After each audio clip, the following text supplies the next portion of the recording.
I'm on the road today. Let's see. So I watched a couple people Dodge related. I watched a dude Knockout 360, OC Motivated, all them guys. Knockout been killing it with the content, putting it out. He recently just put something out saying, why do you need a red eye? A Hellcat is enough. So just for people who are wondering, I had a slim body scat pack charger. I had the wide body scat pack charger. Then I had the regular wide body Hellcat 717 horsepower. And now I finally have the redeye 797 horsepower charger wide body.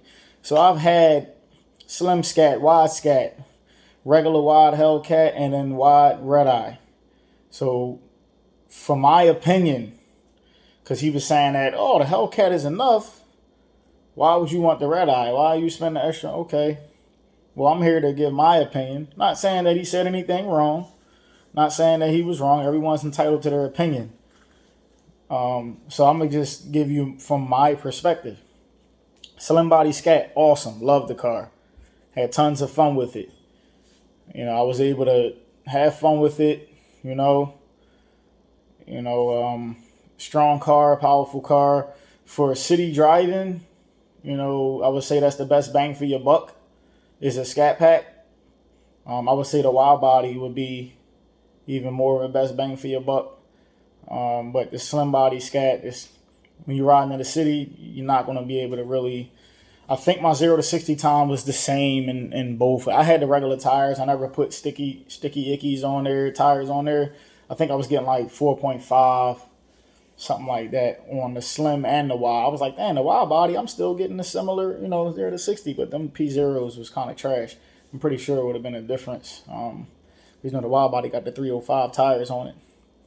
One thing I did notice between the slim body scat and the wide body scat was when I was turning at high speeds, like going on an on-ramp or off-ramp, the slim body, the 245s, you'll start to hear them howl a little bit when you doing like a bend at high speeds. You'll start hearing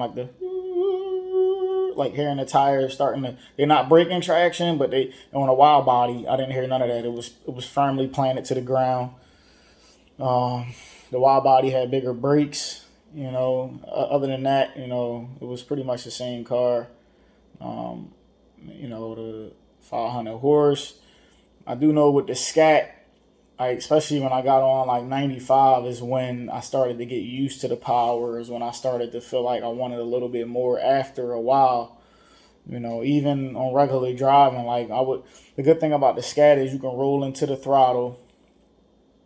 You can roll into the throttle and wind up having it to the floor and then boom, have fun. All right, now once you get to the Hellcat, the regular Hellcat, it was more power hands down. I would say it was more fun. I would say it was kind of harder to get used to the power. You know what I mean? So, and I was able to really still get similar 0 to 60 times. I think I got like 4.3, and that was with some Michelin Pilot Sports on my regular Hellcat 717 horsepower, the wide body. Now, I would say it's more fun. Yeah, I would say it's more fun because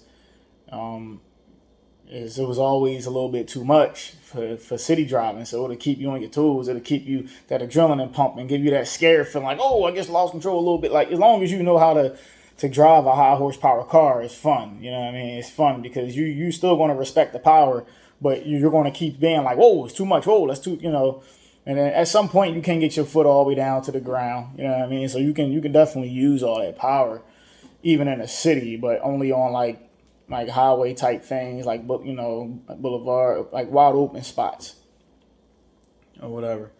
So I don't regret getting the Hellcat from the Scat Pack, especially when you get on the highway. Like when you're able to open up, you got wide open space. You're able to put it all the way down, feel the power and everything like that.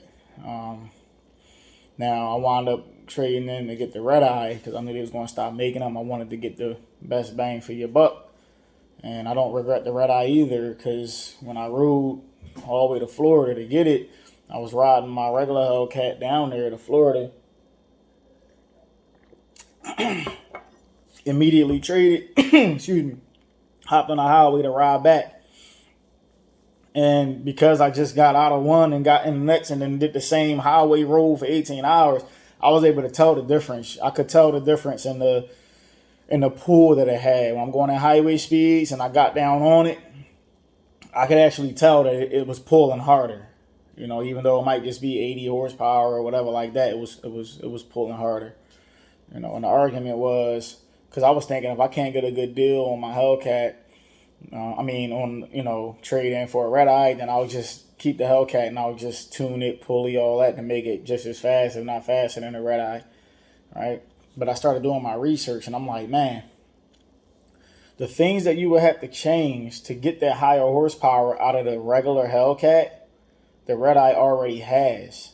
So the red eye is already set up to just tap into more power without having to do all these supporting mods. You know what I mean? And not even to say that I'm not even really planning on modding it. I mean, it's enough car for me right now. I'd rather just keep it stock, get the warranty, and that way I can drive it like how it's supposed to be driven. I don't have to worry about something breaking or I'm concerned, and I don't really have time for all of that. I just want to have fun with the car. I don't, maybe at some point and the warranty is out and I feel like the car is 100% reliable, whatever like that, I'll do something that's safe, just give me a little bit more, but I'm not really concerned with making more power. And that's another reason why I wanted the red eye, because I'm really not a big modder when it comes to cars, trying to hurry up and void the warranty to get more power out of it. But the red eye does have a better drive shaft. It's got better axles. It's got 2 fuel pumps instead of 1. Like, this is all stuff that you would argue, if you have a regular Hellcat, you have to either use a booster pump or you have to use, get a 2-pump setup. Red eye has it already. Also, the drive shaft. People say you got to upgrade that. The red eye has it upgraded already.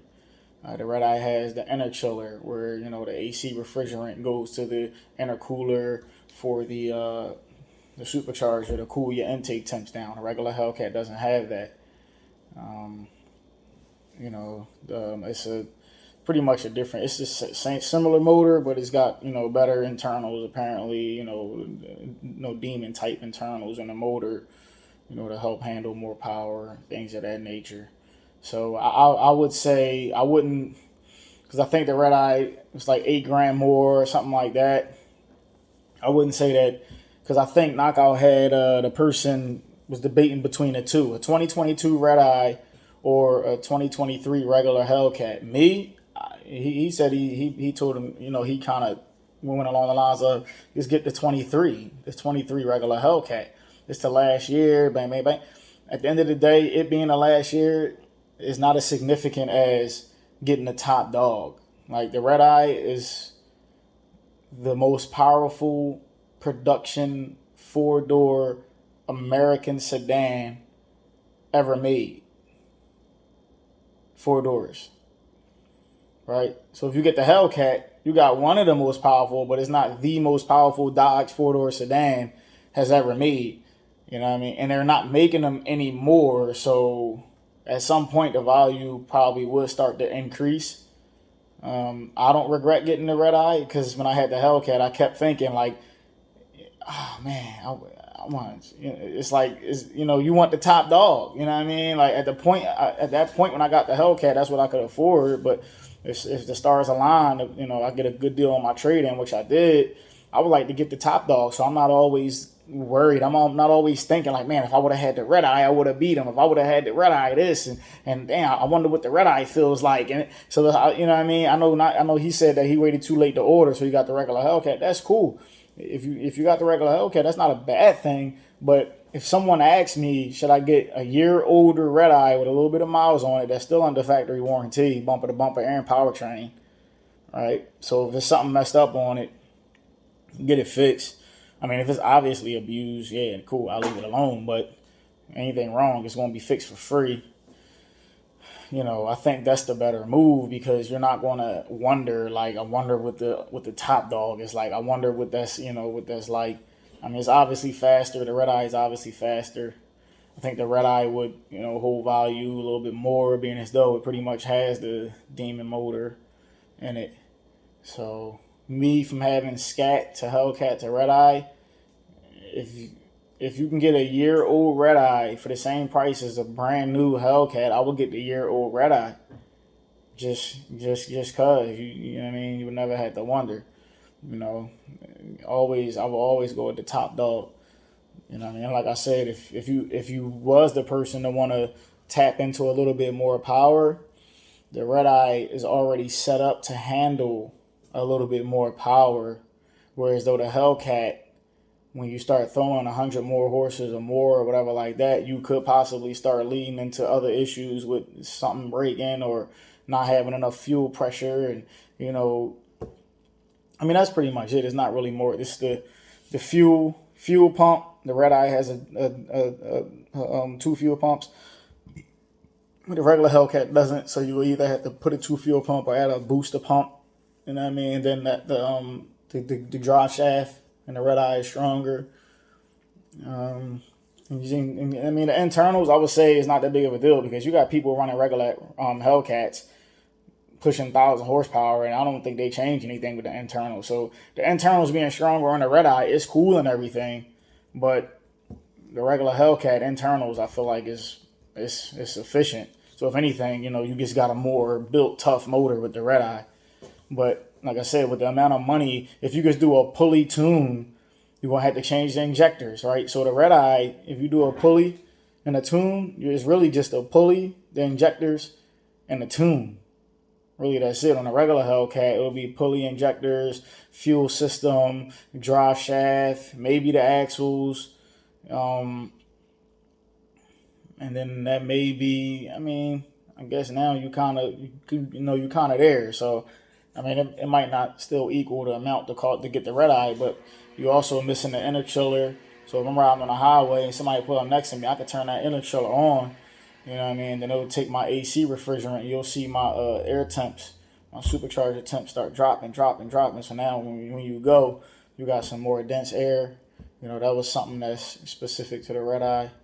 You know, little stuff like that. You know what I mean? So you can leave your comment. That's just how I feel. If anybody got any other questions or any suggestions for a video, let me know. But I had slim scat, wide regular Hellcat, now wide redeye. So I've had experiences with all of them. And as far as the wide body goes, the handling is pretty much the same across the board for wide bodies. You know, the redeye. The other thing I like about the redeye too is it comes with the factory air filter set up to make use of the redeye hood, whereas though the wide body regular Hellcats come with the plastic box that they had since 2015. So that center scoop on your hood make a 90-degree bend and it's dropping cold air on a piece of plastic.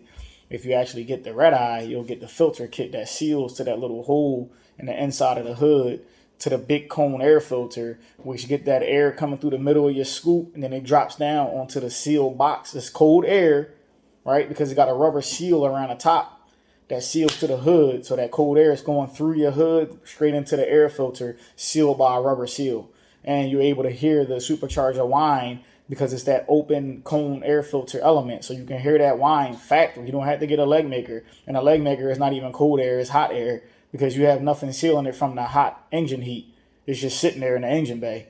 Whereas though the regular redeye has a big cone air filter, the Demon air filter in a box where you're getting cold air from a funnel from the grill. You're getting cold air from underneath where it comes up underneath, you know, and then you're getting cold air from the top where it's going down on the top. So when I had my regular Hellcat, I actually bought the air filter setup. If you buy it from Dodge, it's like $1,500 for all the parts. I bought it off a guy who, for whatever reason, put a leg maker on his redeye and did away with the superior cold air filter setup. So I'm like, okay, I'll buy that off you. I actually had that for sale. If anybody got a 21 and up regular Charger, I believe it fits the Challenger too. But I think the Challenger came with that filter setup. The Chargers didn't. You know, even the regular Hellcat Challenger, I think they gave it the sauce. But for the Chargers, they gave you the saucy hood with the regular air box. Like, what? Why didn't you just give us the air filter to go with this hood? So if anybody's interested, you know what I mean, got the 20 and up or 21 and up that has the redeye hood, but you have the regular Hellcat, which they came with the redeye hood. I have the redeye air filter set up to take advantage of that hood. So that's another thing.